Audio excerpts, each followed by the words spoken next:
The so-called Chagos surrender deal is going so well that Britain now appears to be falling out with half the world over it.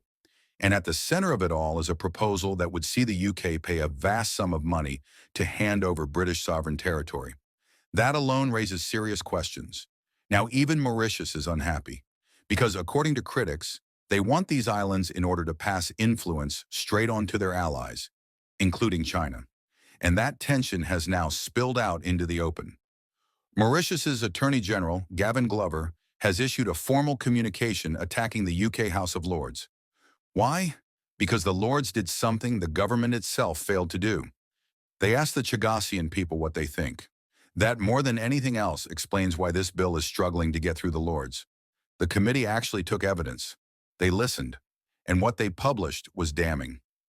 A recurring theme was deep mistrust of the Mauritian government, and a widespread belief that Chagossians would not benefit under future Mauritian administration. That concern was strongest among respondents living in the UK, but it also appeared in submissions from Mauritius itself and the Seychelles. Even more striking was what participants described as unanimous criticism of the way both the UK government and the Mauritian authorities handled the negotiations. They weren't consulted. They weren't meaningfully engaged. They weren't asked whether they wanted to live under Mauritian control at all. So when ministers talk about process, legitimacy, and international norms, many are asking, whose process? Whose legitimacy?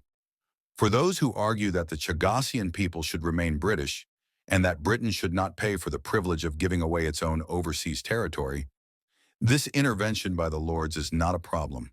It's the first sign of scrutiny. Because look at the wider picture. There is chaos with the Americans, tension with the Chinese, now open friction with Mauritius. And what does all of this suggest? That this deal, far from being settled, is unraveling, that it may never go ahead at all. And that would leave one final, uncomfortable question hanging in the air. How did the government manage to turn a single territorial decision into an international mess and still present it as competent statecraft?